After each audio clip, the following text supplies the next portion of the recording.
की गहरी स्याही, खामोश गलियां, दरख्तों की शाखें जैसे किसी को पुकार रही हूं, और कहीं दूर कुत्ते भौंक रहे हैं जैसे किसी अनजान आहट को महसूस कर लिए हूं।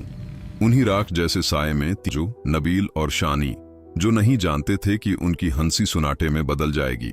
यार ये जो वो हवेली है ना, मुझे तो लगता है ये बस लोगों की बनाई हुई कहानियां हैं। इस बात से मुत्तफिक हूँ मैं भी।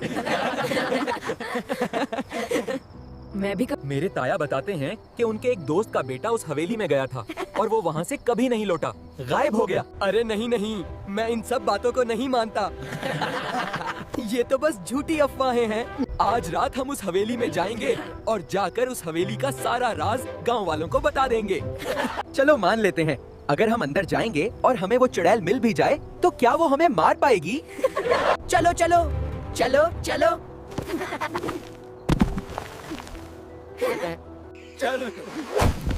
तो चलो दोस्तों, इंतजार किस बात का, हवेली चलते हैं और अपनी बहादुरी दिखाते हैं गांव वालों को। वहाँ देखो, ये क्या हो सकते हैं? चलो देखते हैं। दोस्तों, इस वक्त आप लोग कहाँ जा रहे हैं? हम दोनों उस हवेली में जा रहे हैं। आगे बढ़ने से पहले सोचो, ये खतरनाक हो सकता है। आज रात हम उस हवेली में जाएंगे और जाकर उस हवेली का सारा राज गांव वालों को बता देंगे। तुम लोग पागल हो गए हो? रात के इस वक्त उस हवेली में जाना मौत को दावत देना है। हवेली चलते हैं और अपनी बहादुरी दिखाते हैं।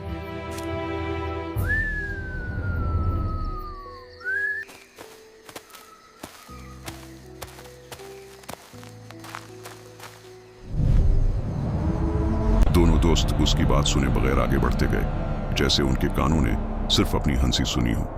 रास्ता खामोश था, दरख्त सूखे, दीवारें झुकी हुई, हवा रख चुकी थी, सिर्फ कदमों के निशान बाकी थे। और फिर वो नजर आई, हवेली, एक भूला हुआ राज। उस हवेली की दीवारें जैसे किसी के मंतजर हों। ये जगह वाकई डरावनी लग रही है।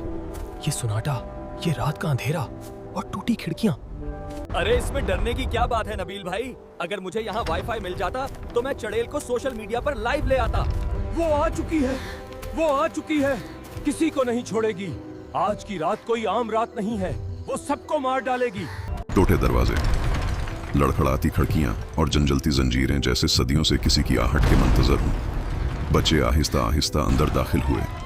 हर कदम के साथ दिल की धड़कन तेज होती गई और अचानक हवेली का दरवाजा बंद हो गया। यार, मुझे तो वाकई अब डर लग रहा है। उनकी जान को खतरा हैगा, हमें उनको बचाना होगा, उनके पीछे जाना होगा। यार, मुझे तो वाकई अब डर लग रहा है। संदूक खुद बखुद खुल गया। वो बाहर निकली, सफेद आंखें, टीढ़ी गर्दन और सियाह हुआ की लहर के साथ। वो चड़ील ही ना थी जिसके दर्द को सबने हंसी में उड़ाया। अब वो खुद बोलने आई थी। अच्छा, आप लोगों को क्यों मारते हैं? वजह क्या? तुम लोग यहाँ मेरा तमाशा देखने आए हो? तुम लोग यहाँ मेरा तमाशा देखने आए हो? बताओ, ये कहानी है धोखा, फरेब और चोरी की।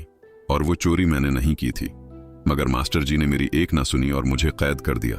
बहुत रोई मैं कभी एक आम औरत थी, एक माँ थी, एक बेवी थी।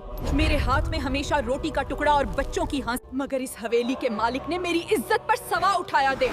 उसने मुझे चोर करार दिया। वो झूठ बोला, लोगों ने मेरा साथ छोड़ दिया, लेकिन उसने मुझे चोर कहा। उन्होंने मुझे जिंदा दफन कर दिया। जो हूँ। दोस्तों, भागना चाहिए। हाँ हाँ, भागो। नहीं कोई मेरी ताकत से बच सकता। जो अंदर आया वो कभी वापस नहीं जाएगा। दोस्तों, भागना चाहिए। हाँ हाँ दोस्त, संभल के। ये सजा तुम्हारे लिए है। हमें मेहतात रहना होगा। यहाँ कुछ गलत जरूर है। हाँ, हर कदम सोच समझकर बढ़ाएं। हमें किसी खतरे से बचना है। तुम बच गए। रुक जाओ, तुम इस तरह हर किसी को नहीं मार सकती। किसने तुम्हें मेरी ताकत से बात करने की हिम्मत दी? मरा ईमान ने मुझे ताकत दी है।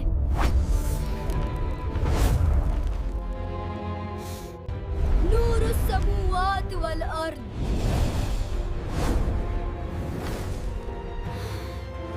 मैं वापस आऊंगी। अब कुछ वक्त के लिए महफूज है, मगर ये खत्म नहीं हुई। आकिब मेरा एक अच्छा दोस्त था। मैं वाकई उसे याद करूंगा। काश हम दोनों ने आपकी बात मान ली होती। आज मेरा दोस्त जिंदा होता। हमने अक्सर सुनने वाली बातों को बस कहानियां समझा, किसी की चीख को मजाक और दर्द को अफसाना मान लिया। लेकिन जो नजर आता है हमेशा सच नहीं होता, और जो छिपाया जाता है हमेशा झूठ भी नहीं होता। कभी कभी हंसी किसी की चीख का मजाक बन जाती है और इल्जाम किसी की कब्र खोद देता है।